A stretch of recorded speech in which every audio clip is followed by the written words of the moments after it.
Please tell me now so I can.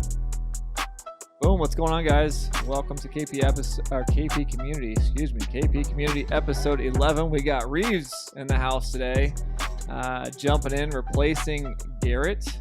So Garrett, now you're watching. Not replacing. Love it. Perfect.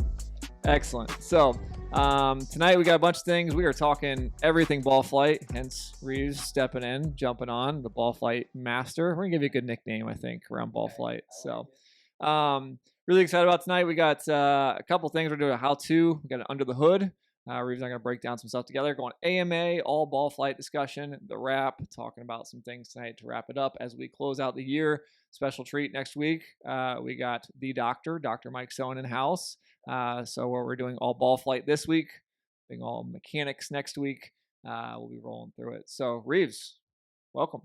I'm happy to be here. Happy to share some info for you guys. It'll be fun. Excellent. Perfect. Well, let's jump into it tonight.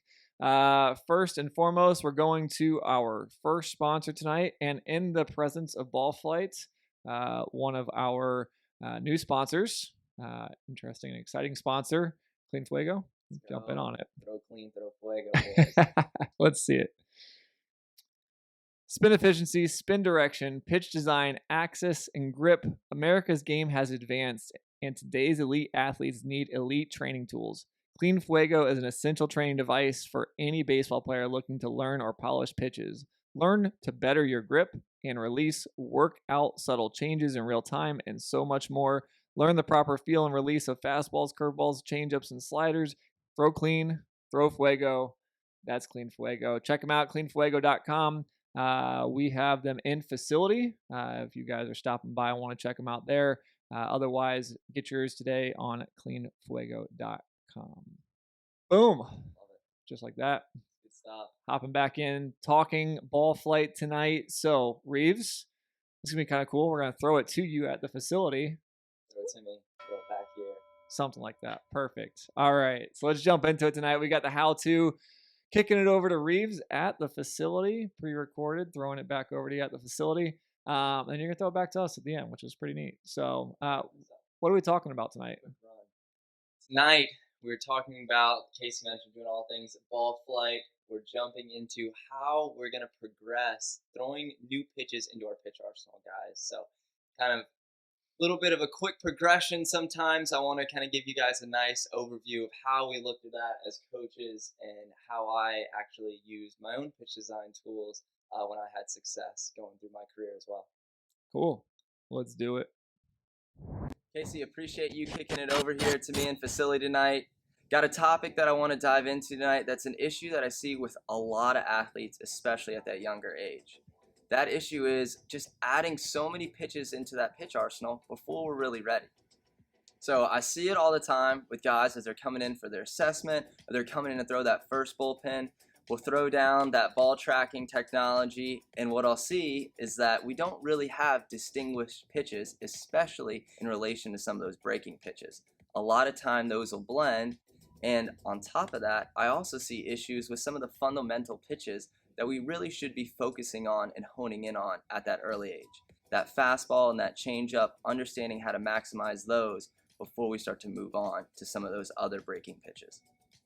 So in relation back to guys just adding in too many pitches in their pitch arsenal, I want to relate it back to myself and how I found success in college as well as pro ball.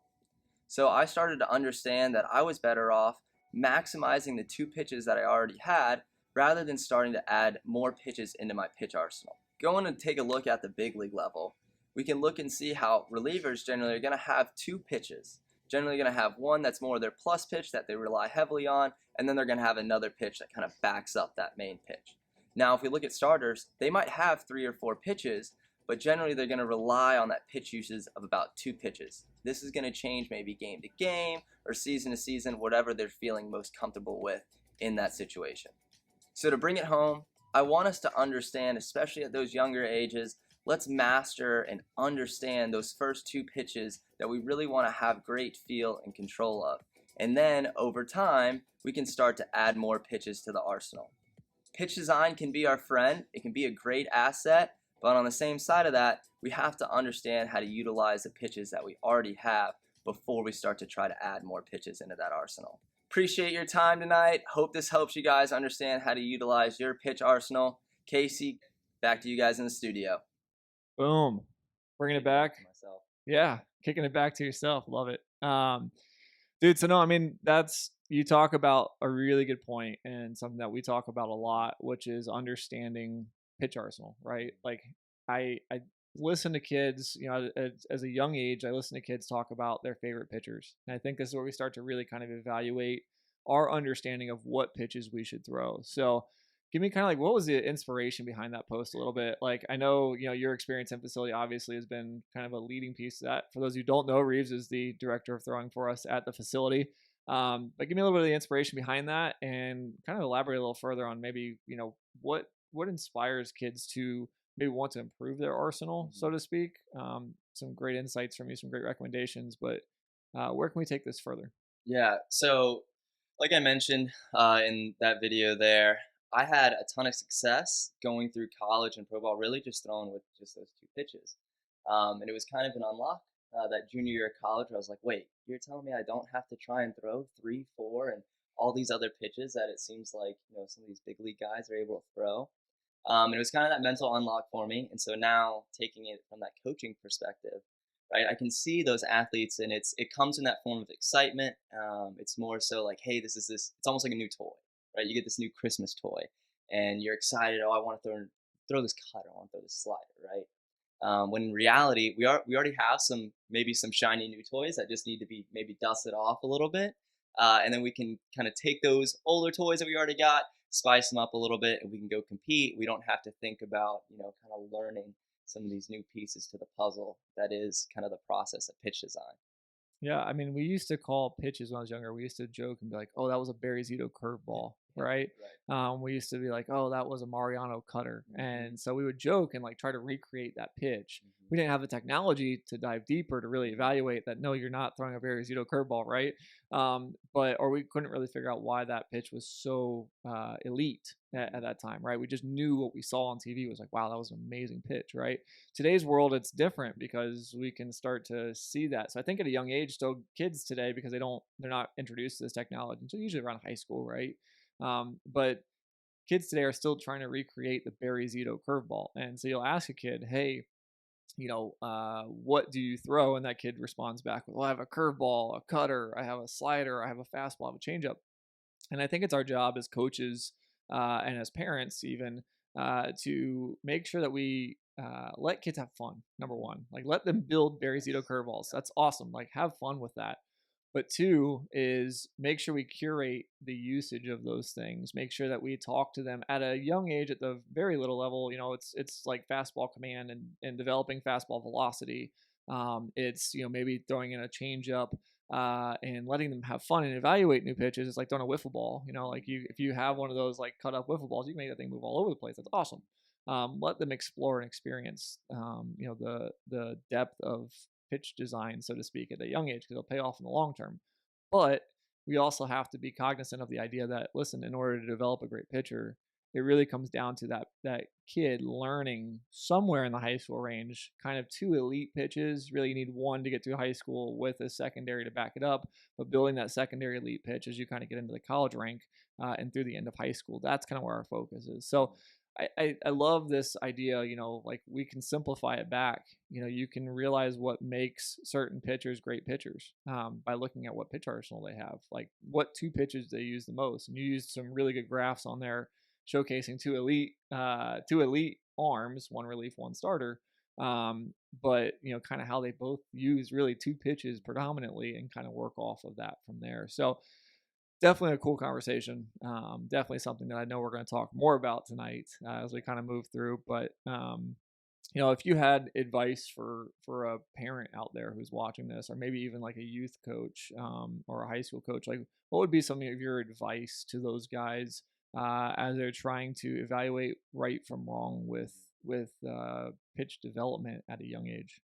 Totally. So definitely starting off with that fastball changeup, finding that awareness of the two pitches that are really the easiest to learn for most guys, even if we're not, trying to create this big arm side running changeup. just the ability to kind of have that feel to start using kind of other fingers as well on the baseball. So starting with that fastball and changeup, I think is huge. And then on top of that, using those fuegos, right? Using those, just different tools that we can have in those toolboxes to really be able to just create that feel and awareness that comes into just that progression of understanding those pitches. Yeah, this isn't something that if you're a college level guy, this isn't something that you should overlook either. Like this is something that's still really valuable to understand, even though we're talking about a younger level guy. The takeaway from this for you is that those two graphs I talked about, great examples of if you don't have a plus plus secondary pitch, like that's when you use a Trackman to start to figure out like how do I develop that plus plus level pitch, right? How do I start to evaluate the qualities and the pieces of my my pitch arsenal, right? That are gonna make me elite. So that's where I think if you're an elite level guy, you can have that perspective. If you're a younger level guy or a coach, parent, probably something for you to consider as well. We're all working toward the same thing. It's just a timeline of how long it takes for us to get there. So great how to. Great job, Reeves. Thank you. Moving in tonight to our next segment, which is Under the Hood. And we're going to be moving tonight to discuss some of these macro, micro cycles that we go through and when should somebody implement pitch designs. We're talking about pitch design tonight. There's this term pitch design. It sounds cool. We see it on social media. Our transition tonight is when should we pitch design? Good question. So let's jump into it. Boom. Transition over. Going into pitch design. We've seen this graph before, this chart before. Those of you who've been watching Community for the last couple episodes, we brought this up. I can't tell you what episode it was, to be honest with you, but we did a macro micro cycle discussion. Little refresh on that. Macro cycles are going to be like an off season, for example. So we typically look at our macro cycle as like we call it the off season. It's a 4-month progression for the most part. For many of our guys, what we recommend is a 4-month progression. Maybe not for everybody. And then we look at microcycles, which reality is people today look at velocity training. They look at a velocity phase, or they look at pitch design phase, and really these are microcycles within the macro cycle, right? Every year, year over year, we kind of work through these things. So the question is, when should we have a pitch design phase? That's the question. A microcycle of pitch design. And I think there's a lot that goes into this. I first off want to start with this tonight. Reeves, what is pitch design? You want to give me kind of just like a broad overview of what makes up the process of pitch design? Man, pitch design, sometimes it's just throwing freaking spaghetti at the wall and seeing what sticks, honestly. But really, we're going to take a look and see what's playing well at the big league level, right? What's the best of the best doing? And then on top of that, what do we already do well as an athlete? And how do we boost that? Or maybe how do we add something in there to kind of add some type of deviation is kind of that big buzzword that you hear a lot going through pitch design. But just kind of getting us off the average or just creating some more deception from our delivery. Yeah, so I think one of the big things we're going to do that, we're going to take our technology. We're going to utilize, like for us, we use a Trackman. We're going to use a high-speed camera in many cases, and then we're going to start looking at pitch profiling. How do these pitches play out? How do they, like you said, how do they compare to the best of the best, right? How are the best of the best doing this? How are we seeing success in your metrics and your trends? Tracking everything from command of that pitch to swing and miss of that pitch. Looking at contact, exit velocity of certain pitches. Looking at all these things and trying to, create a picture. Is this pitch successful and doing well for me, or is it not, right? But to first look at, so what is pitch design? We've kind of gone through that. Pitch design is that process of evaluating those things.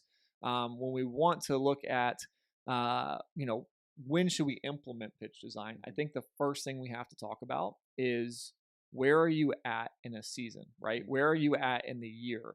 And so one of the things that I really, that we use, so this is the way I look at it. This is the macro. So we talked about the macro and the micro cycle, right? So this is the macro cycle. So this would be when somebody comes to us in an off season, we want to look at, number one, what's your age, right? Guys that are 12 years old, probably not really doing a pitch design phase probably need to be more focused on movement quality and output over time. Just stay there, right? We equate this back to like strength conditioning, right? There's a thing called absolute strength, and the same type of phase layout we create for strength conditioning. Youth guys, younger guys, really just need to focus on absolute strength. We're not really trying to push them through like speed ranges and try to get them to produce a ton of force in the ground and all that. Over time, we'll get there. But at a young age, we're just staying simple. Same thing here. We're just focused on movement quality and we're focusing on output for that youth level. But as we get older, we start to move into this kind of pitch design opportunity or phase. You're in high school, you start to evaluate yourself, you start to utilize this technology to determine where you're at and what you need to improve upon to get to the next level. That's when we can start kind of looking at these different phases. One of them being a velocity phase, very popular. One of them being a pitch design phase. Now, I have some thoughts on velocity phases, and there's no perfect macro, micro cycle layout. I mean, some guys like to take 5 months, some guys take 3 months. The reality is it depends on how much time we have and, our season to season layout, depending on where you live and what team you play for. And going back to your age as well, right? College guys are different than high school guys. But to bring all this to kind of that question tonight, which is when should I, implement a pitch design phase? We have to evaluate what are my weaknesses, right? I have to start to look at the schedule and go, can I spend some time this off season? Or even if I'm in season, like where can I spend some time and work on some weaknesses, right? We want to build a time frame in which we have a safe space to fail. I think one of the biggest things you and I see in the facility is guys don't give themselves a time frame. They come in, they want to use all the technology, they want to go through a season, but they're in the middle of the season. They can't afford to have a bad pitch in their arsenal and use that pitch, right? Like they need a time frame in which it's okay. And our pro guys do this all the time. They come in the off season, they say, hey, I'm going to spend the next month, I'm going to work on a curveball, I'm going to work on a changeup. And if it's not good at the end of that month, I'm nixing it. I'm getting rid of it, right? So I know I did that in my career. I had some times in the off seasons. I created some off season time frames where I was able to start to really kind of play around with some things. Maybe I should try this mechanically. Maybe I should try that with a pitch that I'm working on, right? We create these micro cycles within the macro cycle to allow ourselves that time frame. So Reeves, was there ever a time in your career where you went through and kind of like rebuilt yourself, so to speak, in an off season? Yeah, COVID. I love it. Yeah, I mean, we had, man, it felt like forever. I think it was like around 18 months or something. So, I mean, I really spent that time, one, biomechanically, and two, I basically rebuilt kind of how I thought I could attack hitters kind of coming into that post-COVID season. And it was a super, super developmental time for myself. And I was able to have, just like you were saying, I had this huge window of time where I was like, okay, well, now it's time to throw the spaghetti at the wall. Let's see. And utilizing things like workload management, I knew I had this amount of time and plenty of throws kind of in the bank to be able to spend some time trying to add new things, maybe move a little bit differently to influence some pitches and things like that. So Yeah. appreciate you, COVID, for letting me learn a gyro slider. Well, that's it, right? Like you had a period of time which you're able to appropriately fail, right? Failure is looked at as this bad thing. Like we never want to fail.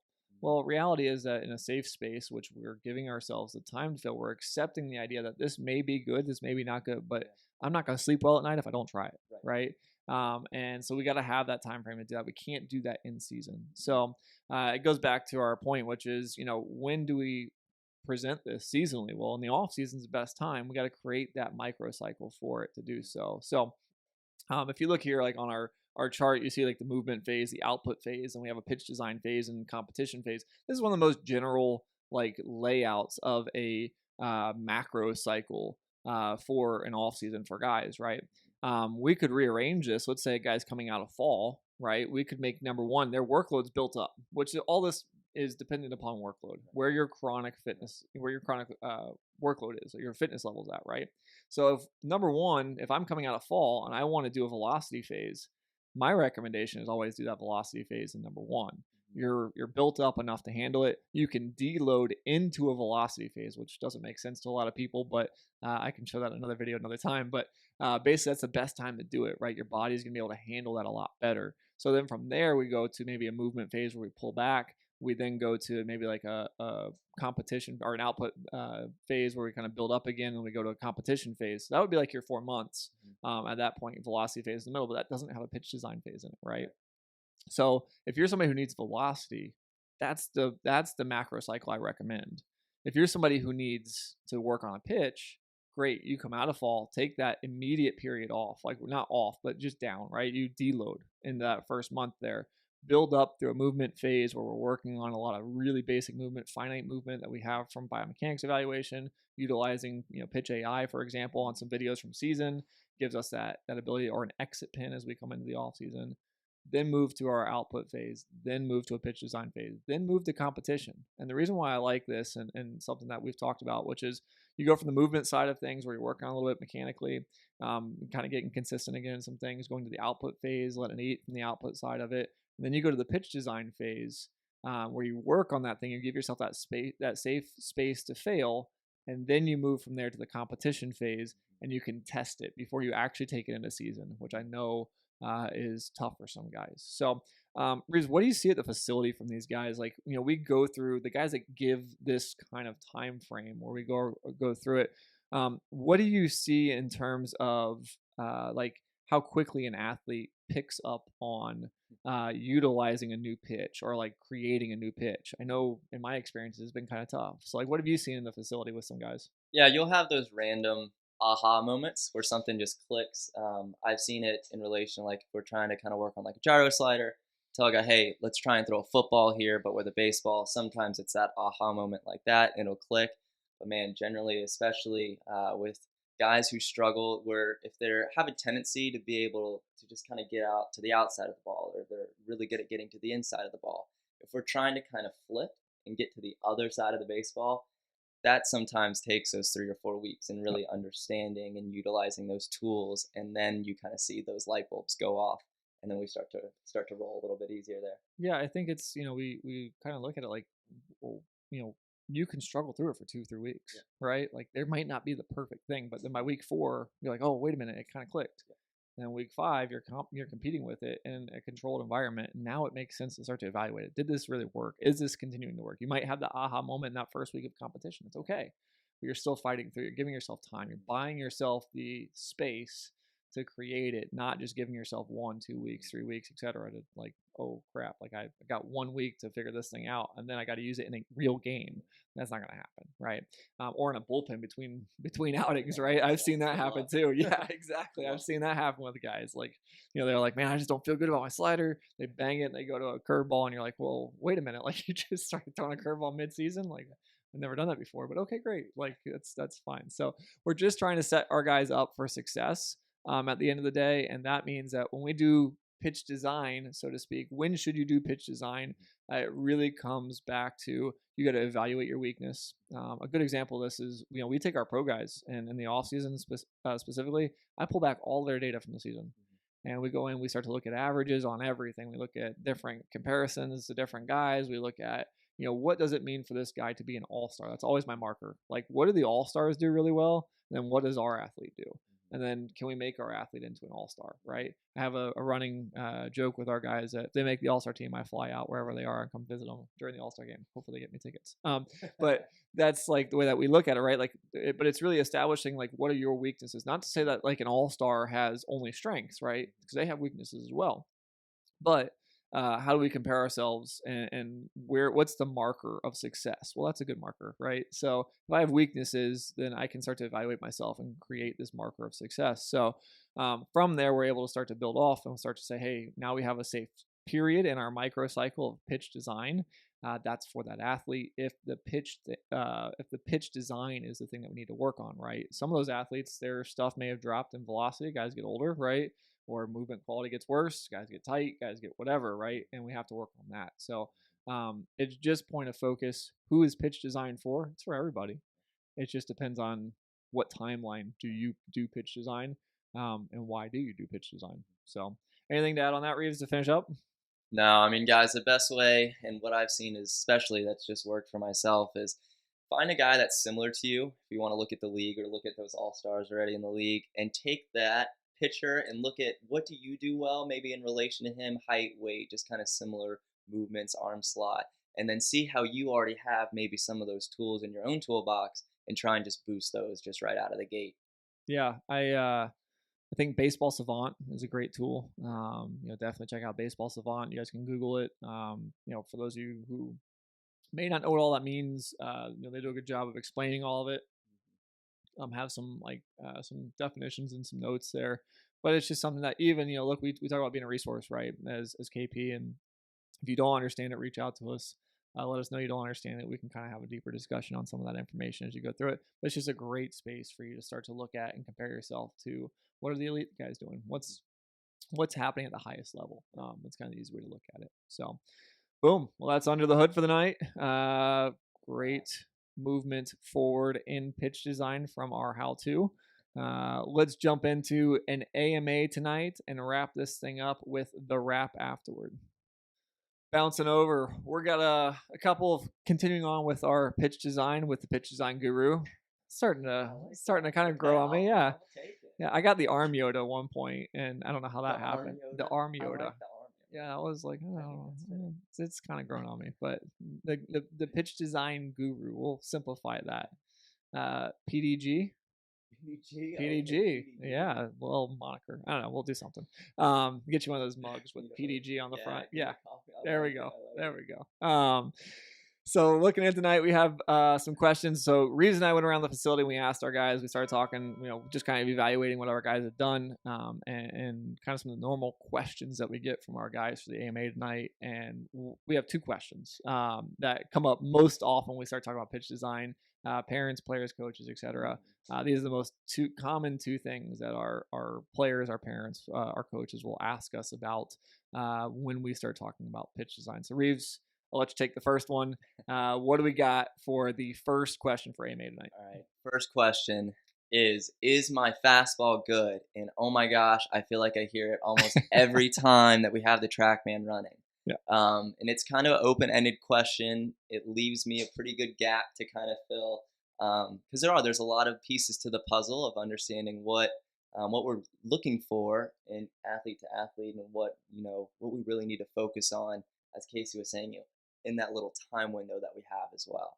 Yeah. So how would you, let's say we answer that. How do you, all right, what is, I don't want to go too deep on this, but what would you say to a kid who asks you that question? What is a good fastball? Like in accordance to their own individual fastball, like how would you tell them like that is a good fastball or not a good fastball? I think we maybe always want good versus bad. It may not be that simple, but like how would you answer that question to somebody?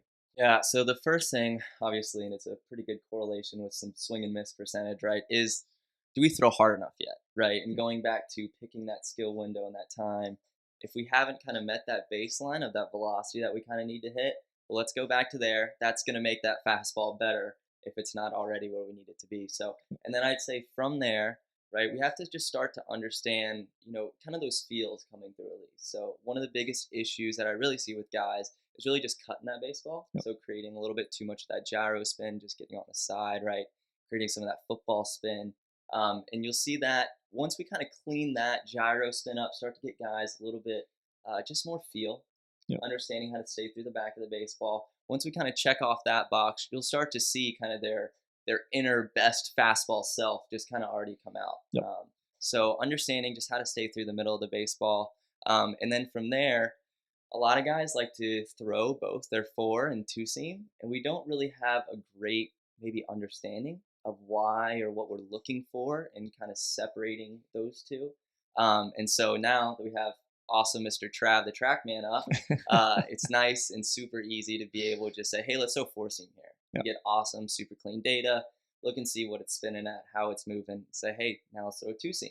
See if there's an actual difference here, or if it's just kind of that mental thing or feel that we are kind of hoping to have that distinguished between those two pitches.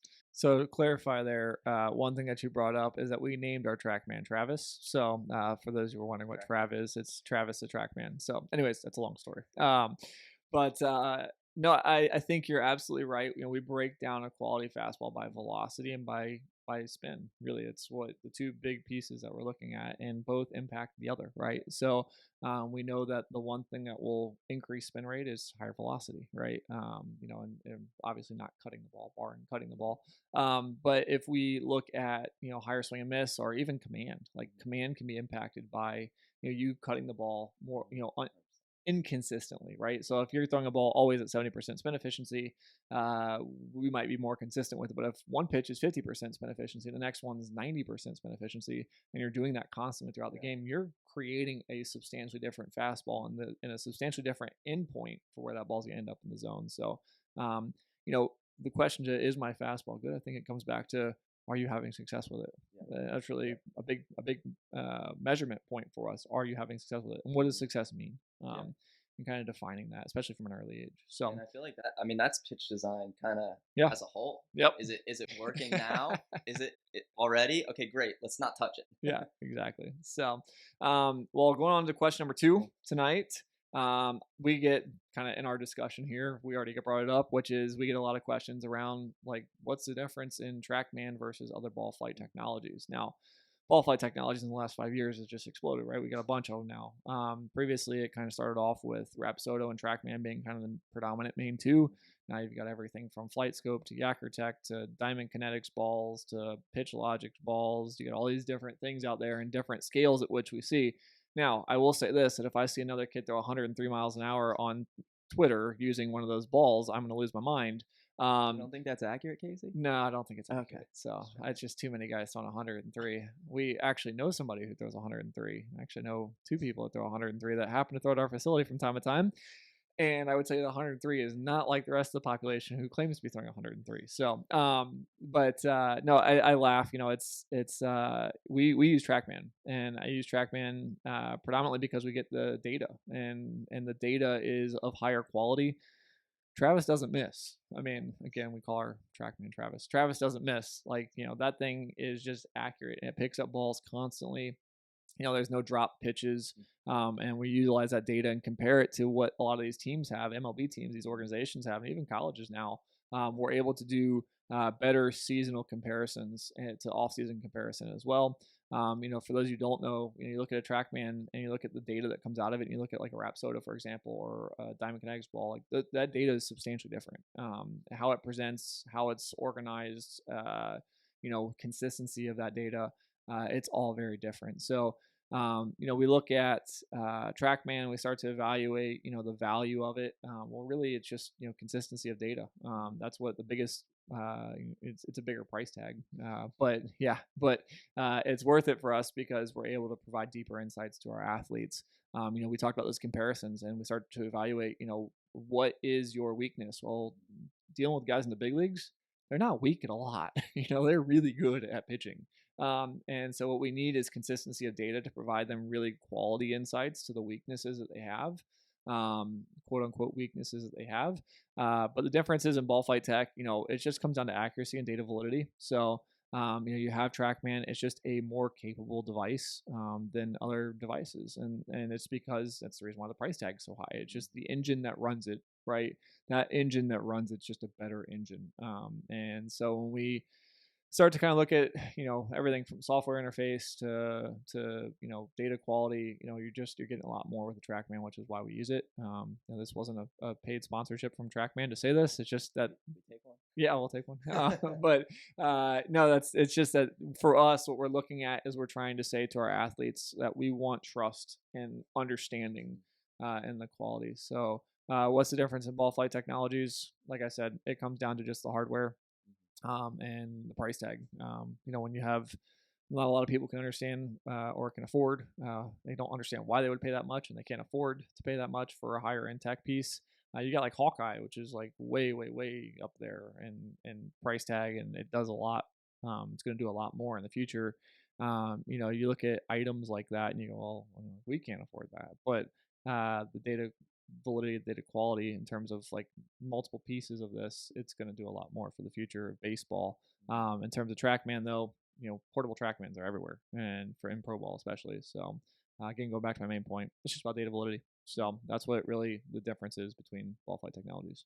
So Trav, don't miss. Trav, don't miss. All right. Moving on tonight to our last segment here, which is the wrap.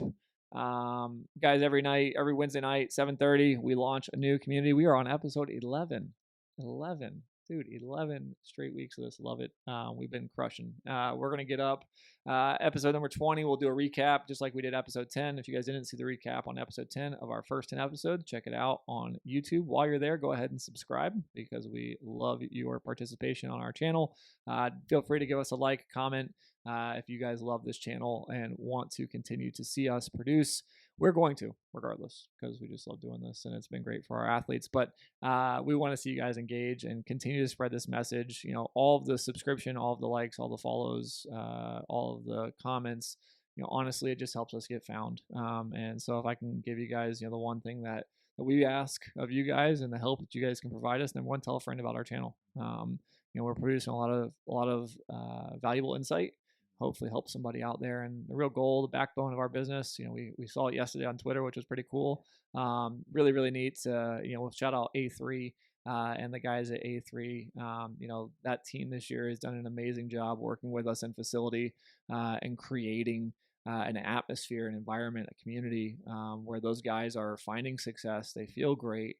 They're meticulous about their process and they're listening, they're learning, and they're sharing that message, which is awesome. So we want to see more groups like A3. We want to see more players out there buying into the process and understanding the process. It just takes getting this content out, showing people what it is that we do, how we do it, and why it's different. We know that we get a different process and one that's successful. You know, it's, you know, what we use with the University of Michigan and Iowa and a number of others. And you know, we're just super thankful for those relationships and continuing to, you know, week over week, see these athletes grow in education and grow in their overall physical development and hopefully achieve their goals, which is, you know, nothing more rewarding for us than that. So check it out every Wednesday night, 7:30. Also, guys, winter is here. We are rocking right now with our dudes getting back into facility. I know college next week or two here is going to be kind of back full time. Those guys will be back in town and it's going to be nuts at the facility. So if you guys want to get with us on training remote or in facility, please reach out to us at support@KineticProBaseball.com. We can get you guys more information, get you guys set up on training with us in Tampa. So we've got some guys traveling from out of state as well. So if you have housing needs or need to, you know, figure out how to get down here and how to get after it with us, happy to work with you guys on that. Like I said, support@KineticProBaseball.com. So, Reeves. Enjoyed it. Appreciate you having me. Dude, great having you on. Might have to do this again in the near future. We might have to. Run it back, huh? Yeah, might have to have you and Garrett fight for co-host spot next week. Actually, Mike's here next week, so forget that. But We'll following take week. a step down. Yeah, that's fine. Mike comes into town. We're all Mike's I'll show. co-hosting, Doc. playing golf and co-hosting. That's what Mike's doing this whole week. So, but excited about that one. Anything to add, Reeves, before you exit? No, guys, please. Casey mentioned our support email. Feel free to hit me up as well. Just Reeves@KineticProBaseball.com. Whether you're in-house training with us or just have some questions and want to try to pick my brain, we're here to be a resource. We want to help you guys just grow on and off the field. So please reach out. Excellent. All right, Reeves. Episode 11 done. Moving on to episode 12. Love it. Later, guys. See y'all.